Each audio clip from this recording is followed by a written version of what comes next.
Good evening, everybody. My name is Dayo Adenoa of Clear Vision Safety. My hashtags are Blind Safety Guide and hashtag Clear Vision Safety. Please remember to like this video, subscribe to my channel, and of course, sign up to receive notifications for my new videos. So today still is the 26th of July 2020. It is quite late in the evening now, I think. It is 21:42 p.m. As you all know, I am visually impaired, meaning I am blind.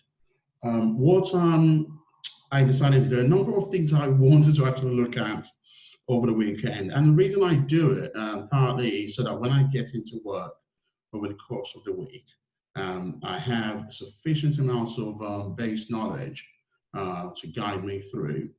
But importantly, then I at least have some bits of information on my CPD as well, to use for my CPD.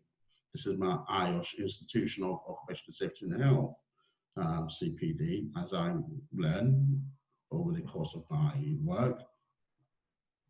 But since I started this YouTube channel, I keep coming across topics that I should have, but to some extent I wanted to come back a bit, just rewind a bit, and have a quick look around the HSE website, specifically around coronavirus. I posted a video earlier today in what should be in a risk assessment. What I will do, I think, and I will repost that, I think, is I am going to convert that document from the portable document format, PDF, to a Word document. I will then separate the document out. However it was put together, it made it a bit difficult for me. The structure was not accessible. And generally, the HSE are quite good, and I think, of accessibility of their materials. Gov UK is normally very good with the documents I read. So what I will do in that case is break them up into different parts and actually do webinars on each of the different parts, because there are 15 pages and it's worthwhile ensuring they are covered adequately for my listeners. So back to this page that I've come, it's just a single page. It's a HSE page, and it's called Coronavirus Latest Information Advice, HSE News. So I then do what I normally would, which is dive straight down to the first heading, and the same heading is still being read, Coronavirus Latest Information Advice, HSE News. It tells me to subscribe. I've already done so, which is why I received the emails telling me there's new information in the site. And then it starts with working safely and restarting work. And the two items there are, it talks about cleaning and hygiene. So that is a guidance that covers how to clean your workplace to reduce risk from coronavirus. I'm not going to delve into that too much because we just haven't got the time for the short videos. At least when you start to look at my videos, you know, have some idea where I go to get this information, and then you can at least go there. And of course, if you do need my support to understand what it says, the guidance documents that advice says, then of course feel free to make contact or even tell me to maybe have a further look at a specific topic. And if there is a topic that's of interest to you that you'd like me to do a search on and talk about, I'll be quite happy to do that. And that will probably be a good way to go. So just going back to the beginning of these two items, with reference to cleaning and hygiene, it talks about how to clean your workplace, how to clean your workplace to reduce risk from coronavirus, COVID-19, of course.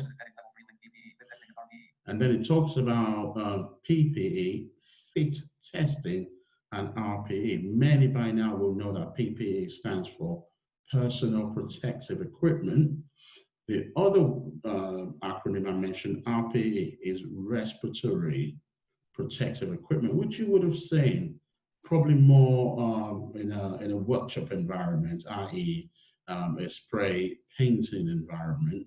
So what you'd see that person, male or female, or kitted in would be an RPE, because they are breathing through it as well, so that's all kitted up. I won't go into any major detail on that. So that gives us some advice on PPE in health and social care, and it also says and non-healthcare work. Of course, if you're coming in contact with the public, you've got to take into account the additional risk that COVID has brought about into your place of work. So generally, where you might have used PPE, for example, to protect yourself from coming into contact with maybe certain types of bacterial infections, or maybe other types of viruses, then of course we now need to think about the additional level of protection with respect to coronavirus. But of course we know that the best protection, or the most basic means, is hand washing, regular, frequent hand washing with running warm water and soap. Then it talks about risk assessment as well, and it tells us there is help with assessing risk and being COVID secure. That's a very, very good terminology that we've come across a lot. COVID secure workplace. Then there's another guidance on social distancing in the workplace, and it talks about how you make changes to your work and be COVID secure. My document also reads a load of punctuations and marks, apostrophes, etc. So sometimes I need to listen out to be sure it's not actually reading a bit of text to me. Then there's the next one about protecting home workers. And at the start of this process, I probably wouldn't have thought of this as much. Generally we might have considered maybe, people working from home. Generally, previously, might have been on a short-term temporary basis. But COVID has had me, as an example, at home now since the 16th of March, and we now come to the end of July. So a good 4 months and more. I have been working from home. So, of course, in my case, I'm lucky. I've got a good chair with good backrest. I am blind, so I'm not really needing to necessarily think about the positioning of my laptop screen, but I do know to sit upright, give my body as much of a relaxed posture as possible, make sure my arms are not.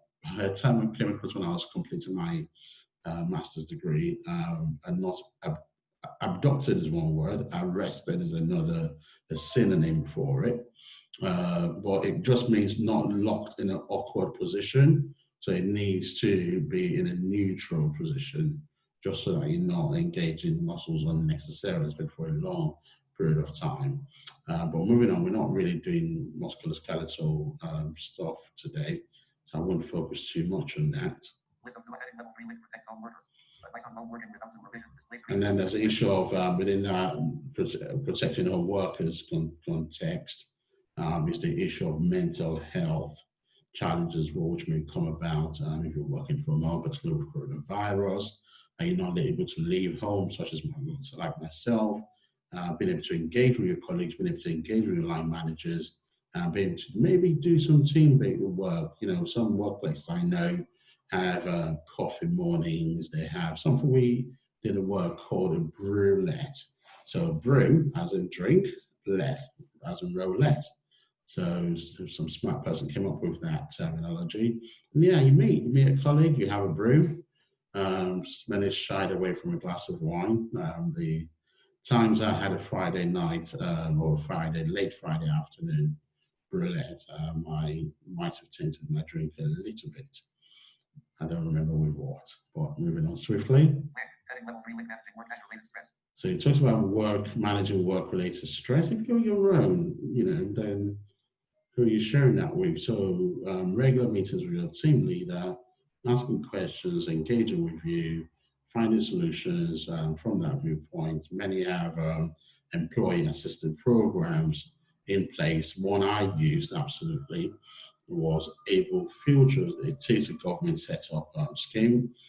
Being a person living with disability, in my case blind, and being that I was already using the services of Access to Work, Able Futures and Access to Work alongside. So I was able to tap into that services, the two effectively, and utilize it. So mental health support work. So making your workplace COVID secure, that's another piece of guidance on that.